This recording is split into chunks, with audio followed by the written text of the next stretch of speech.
జగన్ మాటలు బాబు చేతలు. పోలవరం పనులు పునఃప్రారంభం. కళాశాలలో ఉండగానే కొలువు ఖాయం. ఫార్ములా ఈ కేసు విచారణ. తెలుగు రాష్ట్రాల్లో నీళ్ల పంచాయతీ. కర్ణాటక దొంగలు ఎక్కడ? ఇమ్రాన్ ఖాన్కు మరో ఎదురుదెబ్బ. రష్యాలో భారతీయులు మిస్సింగ్. ఇలాంటి వార్తల సమాహారం స్పీ న్యూస్ ఇప్పుడు చూద్దాం.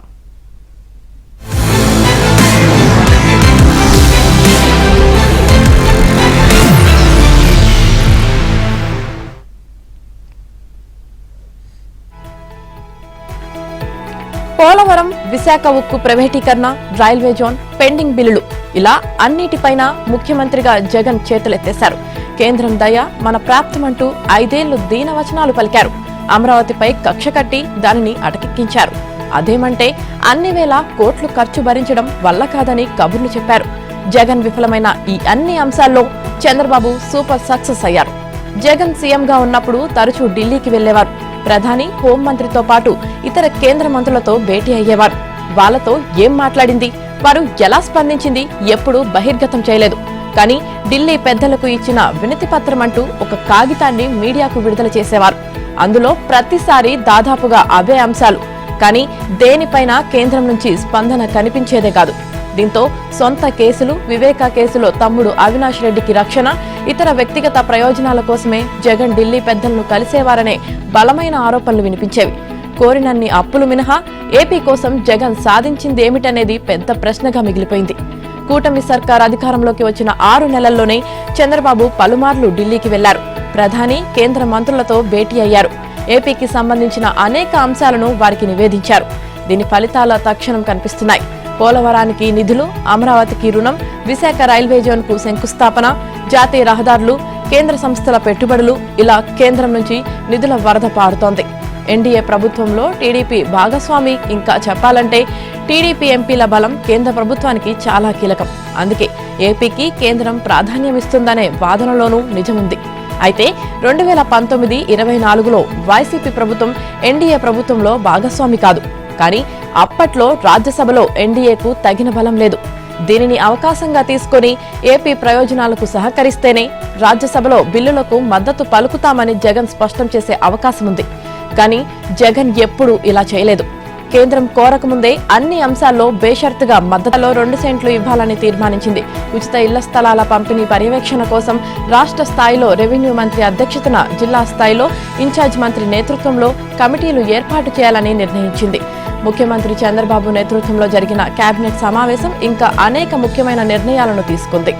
వైసీపీ ప్రభుత్వ హయాంలో అసైన్మెంట్ నుంచి విముక్తి కలిగించిన ప్రీహోల్డ్ భూములు ఎవరి చేతుల్లోకి వెళ్లాయో పరిశీలన చేయించాలని మంత్రివర్గ సమావేశం నిర్ణయించింది. ఎస్సీ, ఎస్టీ, బీసీ తదితర వర్గాల వారికి వ్యవసాయ భూములను అసైన్మెంట్ కింద ఇచ్చి 20 సంవత్సరాలు దాటితే ఆ వర్గాల వారు వాటిని ఎవరికైనా పూర్తి హక్కులతో అమ్ముకోవడానికి నాటి వైసీపీ ప్రభుత్వం ఒక జీవో ద్వారా అవకాశం ఇచ్చింది. దీని ద్వారా రాష్ట్ర వ్యాప్తంగా 13.5 లక్షల ఎకరాల భూమిని ప్రీహోల్డ్ చేశారు. అందులో 25,000 ఎకరాల భూమి ఆ వర్గాల వారి నుంచి ఇతరుల చేతికి అధికారికంగా మారిపోయి రిజిస్ట్రేషన్లు కూడా జరిగాయి. ఈలోపు కూటమి ప్రభుత్వం అధికారంలోకి వచ్చి ఆ రిజిస్ట్రేషన్ల ప్రక్రియను నిలిపివేసింది. ఆ గడువు ఈ నెల 10వ తేదీతో ముగియడంతో మళ్లీ మరోసారి నిలిపివేతను పొడిగిస్తూ మంత్రివర్గ సమావేశం నిర్ణయం తీసుకుంది. ప్రభుత్వ భూములను ఆక్రమించి ఇల్లు కట్టుకున్న వారి ఇంటి స్థలాలు క్రమబద్ధీకరించడంపై మంత్రివర్గ సమావేశంలో చర్చ జరిగింది. ఇలాంటి స్థలాల క్రమబద్ధీకరణకు 2019లో టీడీపీ ప్రభుత్వం ఒక జీవో ఇచ్చిందని, దానినే కట్ ఆఫ్ తేదీగా నిర్ణయించి అప్పటి వరకు జరిగిన ఆక్రమణలను క్రమబద్ధీకరించాలని సమావేశం నిర్ణయించింది. వైసీపీ హయాంలో జరిగిన ఆక్రమణలపై అనేక ఆరోపణలు ఉన్నందువల్ల వాటిని పక్కన పెట్టాలని నిశ్చయించారు. పాతవారిని పక్కన పెట్టి యువతరమని కొత్త వారికి మంత్రి పదవుల్లో అవకాశమిస్తే వారిలో ఆ వేగం కనిపించడం లేదని సీఎం చంద్రబాబు అసంతృప్తి వ్యక్తం చేశారు. ఉండవల్లిలోని తన నివాసంలో మంత్రులు, ఎంపీలు, పార్టీ జోనల్ ఇన్ఛార్జీలతో సుమారు 3 గంటల పాటు సమీక్ష సమావేశం నిర్వహించారు. సమావేశంలో మంత్రుల పనితీరుపై సీఎం నిశితంగా వ్యాఖ్యానించినట్లు సమాచారం. తన మంత్రివర్గంలో 24 మంది మంత్రులు ఉంటే 6 గతంలో మంత్రులుగా చేసిన వారు ఉన్నారు. 18 మందికి మొదటిసారి అవకాశం వచ్చింది. కొత్త వారికి అవకాశమిస్తే ఉత్సాహంగా పరిగెత్తుతారని భావించి ఇంతమందికి అవకాశం ఇచ్చాను. కానీ కొంతమందిలో ఆ వేగం కనిపించడం లేదు. అవకాశం రాని వారు రావడం లేదని బాధపడుతుంటే వచ్చిన వారు ఆ వేగం ఎందుకు చూపించలేకపోతున్నారు? ప్రజల్లోకి దూసుకు వెళ్లడానికి మీకు వచ్చిన అడ్డమేమిటి? మీ పనితీరు మెరుగుపరుచుకోకపోతే నష్టపోతారు. ప్రజల్లోకి ప్రభుత్వం చేస్తున్న మంచిని బలంగా తీసుకువెళ్లాలి. వచ్చేసారి సమీక్ష నాటికి మీ పనితీరులో మార్పు కనిపించాలని చంద్రబాబు వ్యాఖ్యానించినట్లు సమాచారం. కూటమి ప్రభుత్వం పట్ల ప్రజల సంతృప్తిలో ఏ జిల్లాలో పరిస్థితి ఎలా ఉందో చంద్రబాబు చెప్పారు. కృష్ణా, చిత్తూరు, ఎన్టీఆర్ జిల్లాలు మొదటి 3 స్థానాల్లోనూ, కడప, అల్లూరి సీతారామరాజు జిల్లా, తూర్పుగోదావరి చివరి 3 స్థానాల్లో ఉన్నాయని తెలిపారు. సామాజిక మాధ్యమాలను వినియోగించుకోవడంలో మంత్రులు, ఎంపీలు, ఎమ్మెల్యేలకు ఆయన మార్కులిచ్చారు. ఈసారి తనకు మీ నుంచి మంచి ఫలితాలు కనిపించాలని చంద్రబాబు అన్నారు. ఏపీ ప్రభుత్వం అత్యంత ప్రతిష్టాత్మకంగా తీసుకున్న పోలవరం సాగునీటి ప్రాజెక్టు ప్రధాన డ్యాం పనుల్లో ఎట్టకేలకు 5 ఏళ్ల తర్వాత కదలిక వచ్చింది. అత్యంత కీలకమైన డయాఫ్రమ్ వాల్ నిర్మాణ పనులు ప్రారంభించనున్నారు. ప్రాజెక్టులో ప్రధానమైన ఈ డ్యాం పనులు పునఃప్రారంభ సమయం కావడంతో అట్టహాసంగా ముఖ్యమంత్రి చంద్రబాబుతో సహా ఇతర ముఖ్య నేతలు, అధికారులు పాల్గొనాల్సి ఉన్న ఈ కార్యక్రమాలను నిడారంబరంగా చేపట్టాలన్న యోచనలో రాష్ట్ర ప్రభుత్వం ఉంది. కేవలం Polavaram chief engineer Narasimhamurthy, superintendent engineer Ramachandrarao, contract సంస్థలు భావర్, మేఘా ఇంజనీర్ సంస్థల ప్రతినిధుల సమక్షంలో పనులు ప్రారంభించనున్నారు. ఇవాళ diaphragm wall T5 plastic concrete మిశ్రమం వాడుతూ పనులు ప్రారంభమవుతాయంటూ ఆంధ్రజ్యోతి ఈ ముహూర్తం గురించి ముందే వెల్లడించింది. పాత డయాఫ్రమ్ వాల్కు సమాంతరంగా ప్లాస్టిక్ కాంక్రీట్ మిశ్రమంతో డయాఫ్రమ్ వాల్ నిర్మాణ పనులు ప్రారంభం కానున్నాయి.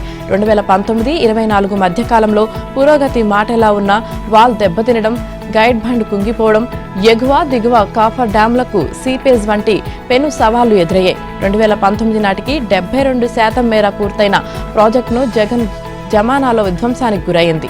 పోలవరం ప్రధాన డ్యాంలో కీలక భూమిక వహించే డయాఫ్రమ్ వాల్ను ప్రస్తుతం దెబ్బతిన్న వాల్కు సమాంతరంగా 6 మీటర్లకు ఎగువన 1396 మీటర్ల పొడవున 980 కోట్లతో నిర్మిస్తారు. దీనికోసం కేంద్ర సాయిల్ అండ్ మినరల్ పరిశోధన సంస్థ ప్రతిపాదించిన T5 ప్లాస్టిక్ కాంక్రీట్ మిశ్రమాన్ని వినియోగిస్తారు.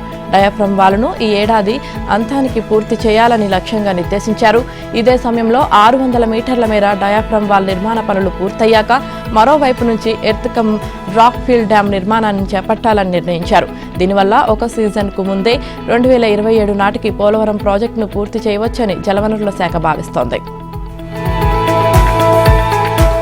కాలేజీలో చదువుతుండగానే విద్యార్థికి ఉద్యోగ అవకాశం సిద్ధంగా ఉండే విద్యా విధానాన్ని తెలంగాణలో అమలు చేయనున్నట్లు సీఎం రేవంత్ రెడ్డి తెలిపారు. సింగపూర్లో ప్రభుత్వ ఆధీనంలోని ఇన్స్టిట్యూట్ ఆఫ్ టెక్నికల్ ఎడ్యుకేషన్లో ఈ విధానం అమల్లో ఉందని, దీనిని రాష్ట్రంలోని సాంకేతిక విద్యా సంస్థల్లో అమలు చేస్తామని చెప్పారు. రాష్ట్ర ప్రభుత్వం ప్రతిష్టాత్మకంగా ఏర్పాటు చేస్తున్న యంగ్ ఇండియా స్కిల్ యూనివర్సిటీలో తొలుత పూర్తి స్థాయిలో ఈ విధానాన్ని అమలు చేయనున్నట్లు, ఆ తర్వాత ఐటీఐ, పాలిటెక్నిక్, ఇంజనీరింగ్ లాంటి సాంకేతిక విద్యలో అమలు చేయాలని భావిస్తున్నట్లు పేర్కొన్నారు.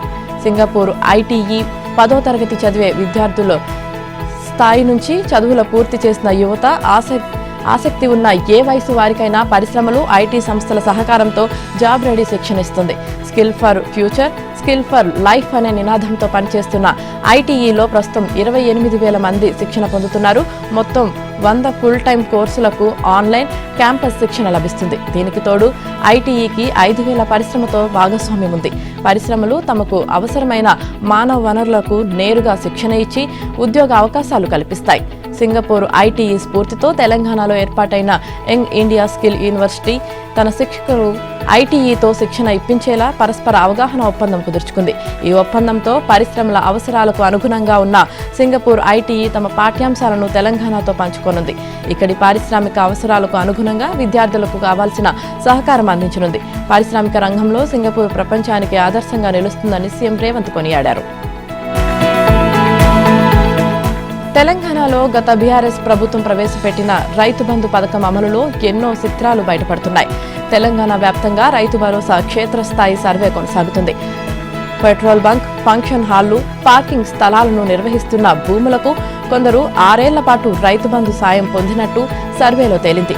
అంతేకాదు, సదరు స్థలాలకు పెట్టుబడి సాయం ఆగిపోకుండా చూడాలంటూ అధికారులను వేడుకోవడంతో సర్వే అధికారులు కంగుతింటున్నారు. ఈ నెల 26 నుంచి రైతు భరోసా పథకం అమలు చేయాలని తెలంగాణ ప్రభుత్వం నిర్ణయించింది. అయితే సాగుకు యోగ్యమైన భూములకు మాత్రమే పెట్టుబడి సాయం అందించాలని అనుకుంటుంది. దీంతో సాగుకు యోగ్యం కాని భూముల గుర్తింపునకు అధికారులు క్షేత్రస్థాయి సర్వే చేస్తున్నారు. సర్వే నెంబర్ల ఆధారంగా గతంలో రైతు బంధు పొందిన భూముల వివరాలను పరిశీలిస్తున్నారు. సర్వే వివరాలతో సీసీఎల్ఏకు రోజువారీ నివేదికలు పంపిస్తున్నారు. అయితే క్షేత్రస్థాయి విచారణలో పలు అంశాలు రెవెన్యూ అధికారులను ఆశ్చర్యపరుస్తున్నాయి. సంగారెడ్డి జిల్లా పటాన్చేరు సమీపంలో ఉన్న కర్తనూరులో ఓ పెట్రోల్ బంకుకు రైతు బంధు తీసుకుంటున్నారు. సదరు భూమిలో కొన్నేళ్లుగా పెట్రోల్ బంకు కొనసాగుతున్నా సాగు భూమిగా చూపి రైతు బంధు పొందినట్లు గుర్తించారు. అదే ప్రాంతంలో మరో వ్యక్తి 10 ఎకరాల్లో ఫంక్షన్ హాల్ నిర్మించి దానిని నెలకు 1,00,000కు మరొకరికి అద్దెకు ఇచ్చారు. కానీ ఆ ఫంక్షన్ హాల్ భూమికి రైతు బంధు కింద సాయం పొందినట్లు గుర్తించారు. తెల్లాపూర్లో ఓ వ్యక్తి కార్ పార్కింగ్ కోసం కేటాయించిన 4 గుంటల స్థలానికి రైతు బంధు పొందుతున్నారు. కొన్ని చోట్ల ఆలయాలకు, మరికొన్ని చోట్ల పరిశ్రమలకు లేఅవుట్లుగా ఉన్న స్థలాలకు, నాలా పొందిన భూములకు కూడా చెల్లింపులు జరిగినట్లు అధికారులు తమ సర్వేలో గుర్తించారు.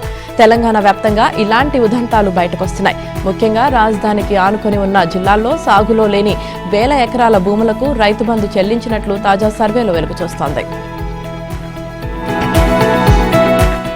తెలంగాణలో పంచాయతీ, మండల, జిల్లా పరిషత్తులకు ఎన్నికలు ఫిబ్రవరిలోనే జరగనున్నాయని, ఈ నెల 26 నుంచి అమలు కానున్న పథకాల వేడిలోనే ఈ ఎన్నికలను కానిచ్చేందుకు రేవంత్ సర్కార్ సన్నద్ధమవుతుందనే ప్రచారం ప్రస్తుతం కాంగ్రెస్ వర్గాల్లో జోరుగా జరుగుతోంది.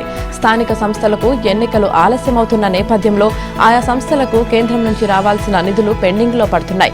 దీనికి తోడు ఎన్నికలను త్వరగా నిర్వహించాలంటూ స్థానిక నేతల నుంచి ప్రభుత్వంపై, పార్టీపై ఒత్తిడి పెరుగుతుంది. ఇటీవల గాంధీ భవన్లో జరిగిన టీపీసీసీ రాజకీయ వ్యవహారాల కమిటీ సమావేశంలో ఏఐసీసీ ప్రధాన కార్యదర్శి కేసీ వేణుగోపాల్ కూడా స్థానిక సంస్థలకు ఎన్నికలు త్వరగా జరపాలంటూ దిశానిర్దేశం చేశారు. ప్రభుత్వం ఏర్పడి ఏడాది అయిందని, కార్యకర్తలను, స్థానిక నాయకత్వాలను కాస్త పట్టించుకోవాలని నేతలకు చురుకలు వేశారు.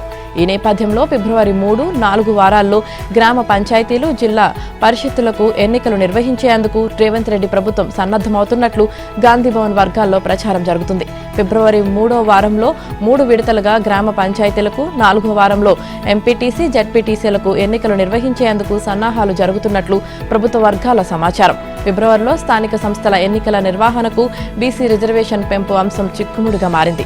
ఈ ఎన్నికల్లో బీసీలకు 42% రిజర్వేషన్ అమలు చేస్తామని అసెంబ్లీ ఎన్నికల సందర్భంగా కాంగ్రెస్ పార్టీ హామీ ఇచ్చింది.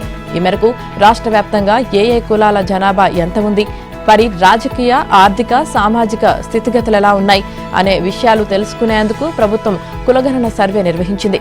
సీఎం రేవంత్ రెడ్డి దావోస్ పర్యటనను ముగించుకొని వచ్చాక ఈ సర్వేపై మంత్రివర్గం సమీక్ష చేయనున్నట్లు తెలుస్తోంది. ఎన్నికల ముందు కాంగ్రెస్ పార్టీ ఇచ్చిన 6 హామీల్లో అర గ్యారంటీని మాత్రమే అమలు చేసి మిగతావి తుస్సుమనిపించారని, ఇది రేవంత్ రెడ్డి ప్రభుత్వ వైఫల్యానికి నిదర్శనమని మాజీ మంత్రి, బీఆర్ఎస్ వర్కింగ్ ప్రెసిడెంట్ కేటీఆర్ విమర్శించారు.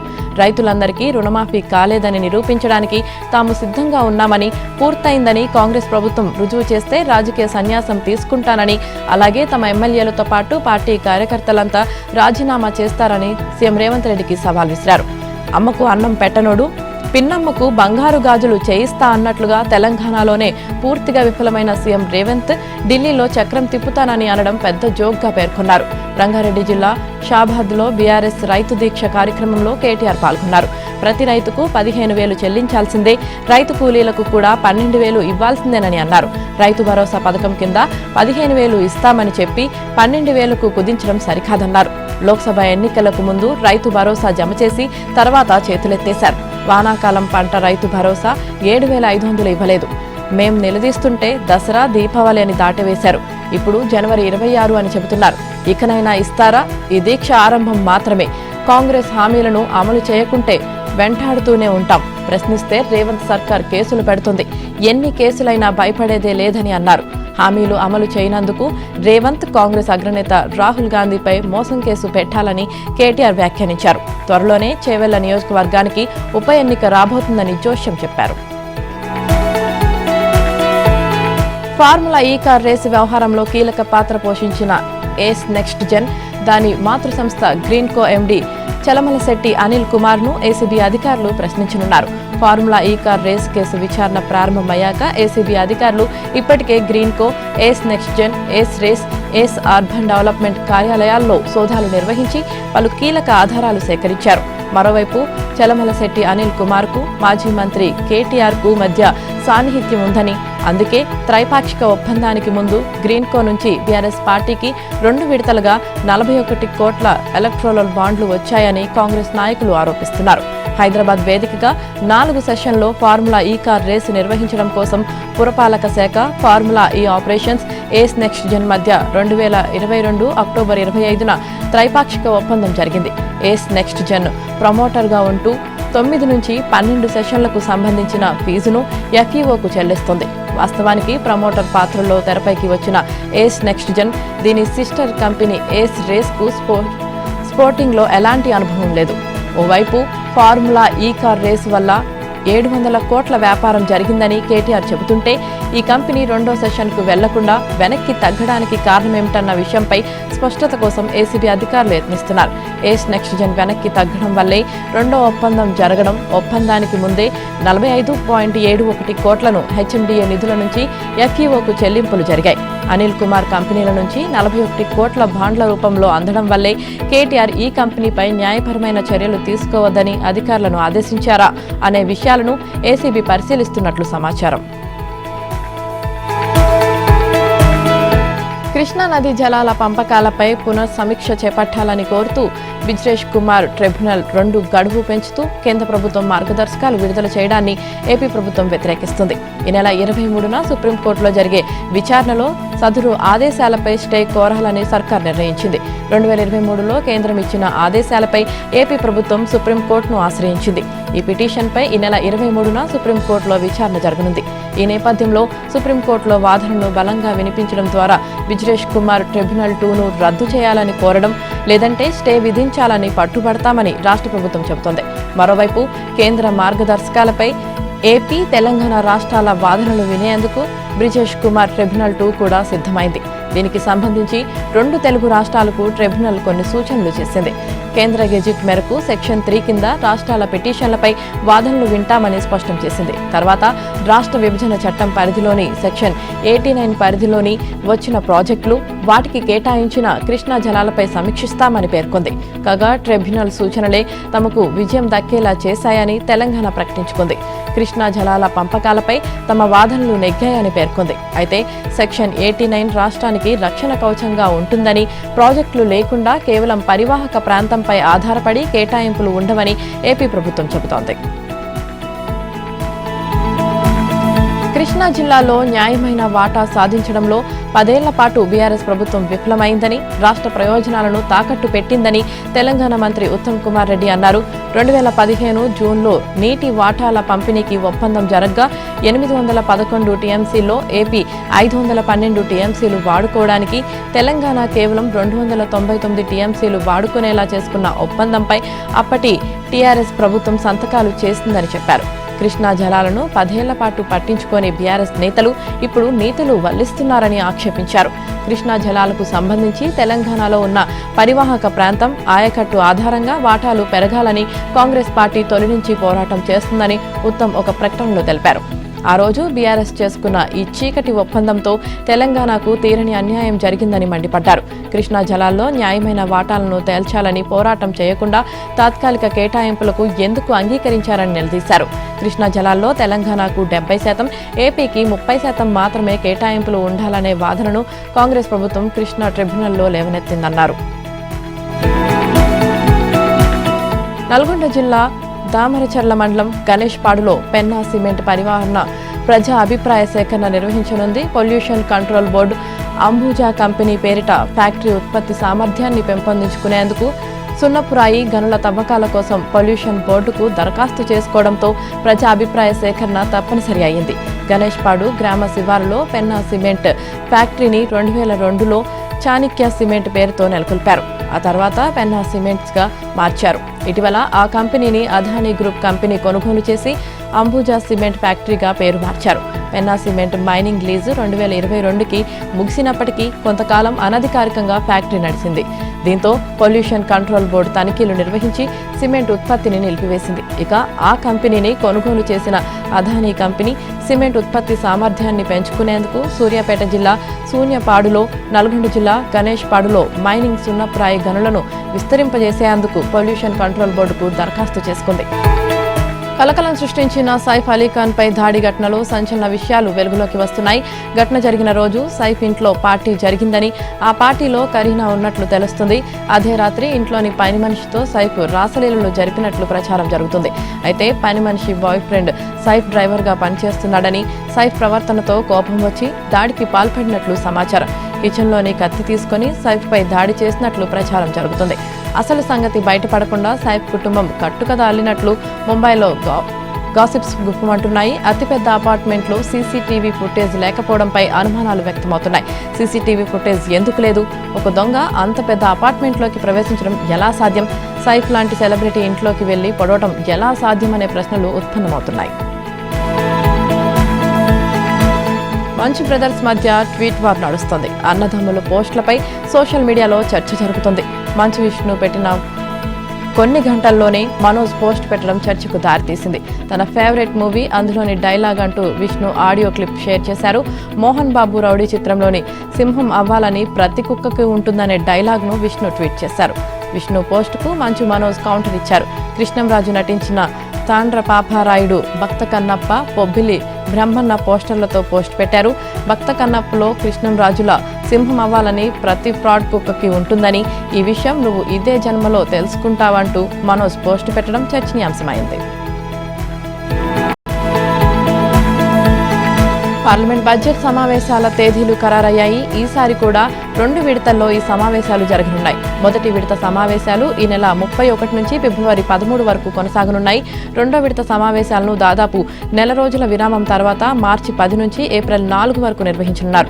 కాగా మొదటి విడత సమావేశాల తొలి రోజు ఈ నెల 31న లోక్సభ, రాజ్యసభ ఉమ్మడి సమావేశాన్ని ఉద్దేశించి రాష్ట్రపతి ద్రౌపది ముర్ము ప్రసంగిస్తారు. అనంతరం మరుసటి రోజు ఫిబ్రవరి 1న ఆర్థిక మంత్రి నిర్మలా సీతారామన్ 2025-26కు సంబంధించి కేంద్ర వార్షిక బడ్జెట్ను పార్లమెంట్లో ప్రవేశపెడతారు. బడ్జెట్ను నిర్మలా ప్రవేశపెట్టడం వరుసగా ఇది 8వ కావడం గమనార్హం. ప్రధాని నరేంద్ర మోదీ సారథ్యంలో ఎన్డీఏ సర్కార్ 3వసారి అధికారంలోకి వచ్చాక ప్రవేశపెడుతున్న పూర్తిస్థాయి బడ్జెట్ ఇదే కానుంది. ఢిల్లీ ఎన్నికల సందర్భంగా బీజేపీ ప్రకటించిన మేనిఫెస్టోపై ఆప్ అధినేత అరవింద్ కేజ్రీవాల్ విమర్శలు గుప్పించారు. అనేక ఉచిత పథకాలను ఆప్ నుంచి కాపీ చేసిందని ఆరోపించిన ఆయన వాటిని ప్రధాని మోదీ ఆమోదించారని అన్నారు. ఉచితాలు ఇస్తున్నందుకు తనను విమర్శించడం తప్పిదమని మోదీ అంగీకరించారని డిమాండ్ చేశారు. కేజ్రీవాల్ ఉచితాలను ఇస్తున్నారని బీజేపీ పదే పదే చెబుతుంది.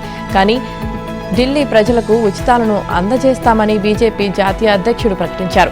ప్రధాని తమపై చేసిన వాదనలు తప్పని అంగీకరించాలి అని బీజేపీ మేనిఫెస్టోపై ఆ అధినేత పేర్కొన్నారు. తాము అమలు చేస్తున్న పథకాలనే కాషాయ పార్టీ తన మేనిఫెస్టోలో పెట్టిందని కేజ్రీవాల్ ఆరోపించారు. ఇదిలా ఉంటే సంకల్ప్ పత్ర పార్ట్ 1 పేరుతో బీజేపీ విడుదల చేసిన పార్టీ మేనిఫెస్టోలో గర్భిణీలకు 21,000 ఆర్థిక సాయం, పేద కుటుంబాలకు సబ్సిడీపై 500కే ఎల్పీజీ సిలిండర్లు, మహిళా సమృద్ధి యోజన కింద ఢిల్లీలోని మహిళలకు నెలకు 2,500 ఆర్థిక సాయాన్ని అందిస్తామని ప్రకటించింది. పాకిస్తాన్ మాజీ ప్రధాని ఇమ్రాన్ ఖాన్ కు వరుసగా ఎదురుదెబ్బలు తగులుతున్నాయి. అల్ ఖాదీర్ కేసులో ఇమ్రాన్, ఆయన సతీమణి బుష్రా బీబీ దోషులుగా తేలారు. ఆయనకు 14 ఏళ్ల జైలు శిక్ష పడగా ఆమెకు 7 ఏళ్ల జైలు శిక్షను విధిస్తూ న్యాయస్థానం తీర్పు ఇచ్చింది. అడియాలా జైల్లో కట్టుదిట్టమైన భద్రత నడుమ న్యాయమూర్తి తుది తీర్పు చదివి వినిపించారు.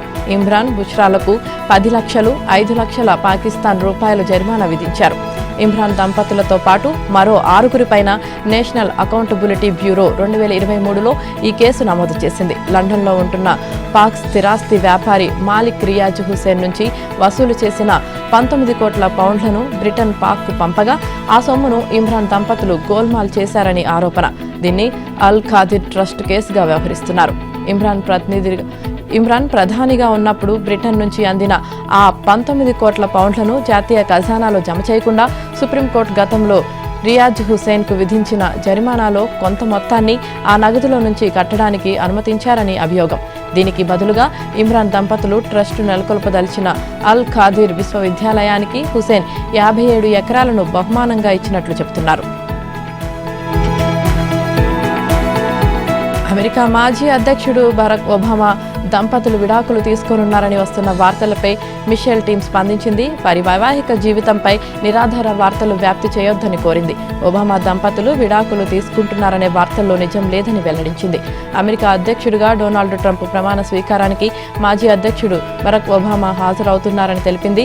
అయితే ట్రంప్ వ్యవహార శైలి, గతంలో ఒబామా కుటుంబాన్ని ఉద్దేశించి ఆయన చేసిన వ్యాఖ్యలు, జాతి ఆధారంగా చేసే విమర్శలు మిషెల్ నిర్ణయానికి కారణమని తెలుస్తుంది. అందువల్లే ఆ కార్యక్రమానికి ఆమె దూరంగా ఉంటున్నారని టీం వెల్లడించింది. ట్రంప్ వ్యాఖ్యలను మిషెల్ తీవ్రంగా పరిగణించారని సంబంధిత వర్గాలు పేర్కొన్నాయి. ఆయనను తాను ఎప్పటికీ క్షమించనని తెలిపినట్లు పేర్కొన్నారు. ప్రతినిధిగా వైస్ ప్రెసిడెంట్ను పంపించనున్నట్లు వెల్లడించింది. అమెరికాలో H-1B వీసా ప్రోగ్రాంకు సంబంధించి కొత్త నిబంధనలు అమల్లోకి వచ్చాయి. ఇకపై F-1 వీసాలపై ఉన్న విద్యార్థులు H-1Bకి మారే ప్రక్రియ సరళతరం కానుంది. వీసా పొడిగింపు దరఖాస్తుల ప్రాసెసింగ్ ప్రక్రియ వేగవంతం కానుంది. దరఖాస్తుదారులు కొత్తగా ప్రవేశపెట్టిన I-129 ఫామ్ను ఉపయోగించడం తప్పనిసరి చేశారు. కంపెనీలు తమ అవసరాలకు తగినట్లు నియామకాలు చేసుకుని పోటీ మార్కెట్లో నిలదొక్కునే అవకాశం కల్పించారు. లాటరీ విధానంలో బల్క్గా దరఖాస్తులు సమర్పించే కంపెనీలపై కఠిన నిబంధనలు విధిస్తారు.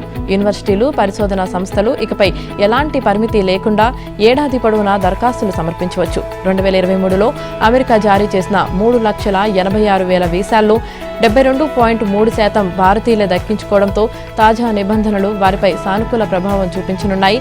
అలాగే H-1B వీసాలను అమెరికాలోనే పునరుద్ధరించే ప్రక్రియను ప్రవేశపెట్టడంతో అక్కడున్న భారతీయ టెక్కీలకు ప్రయోజనం చేకూరనుంది.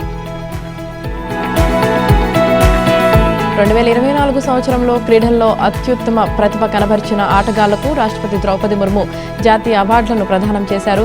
ఒలింపిక్స్, పారా ఒలింపిక్స్తో పాటు ఇతర ప్రపంచ క్రీడల్లో పతకాలు కొల్లగొట్టిన వారికి పురస్కారాలు అందజేశారు. రాష్ట్రపతి భవన్లో ఈ కార్యక్రమం గ్రాండ్గా జరిగింది. దేశంలో అత్యున్నత క్రీడా పురస్కారం మేజర్ ధ్యాన్ చంద్ ఖేల్ రత్న పురస్కారాన్ని ప్రముఖ షూటర్, డబుల్ ఒలింపిక్ మెడలిస్ట్ మను భాకర్తో పాటు చెస్ ఛాంపియన్ గుకేష్ అందుకున్నాడు. వీళ్ళిద్దరితో పాటు హాకీ విభాగంలో హర్మన్ ప్రీత్ సింగ్, పారా అథ్లెట్ కేటగిరీలో ప్రవీణ్ కుమార్ అవార్డులు అందుకున్నారు.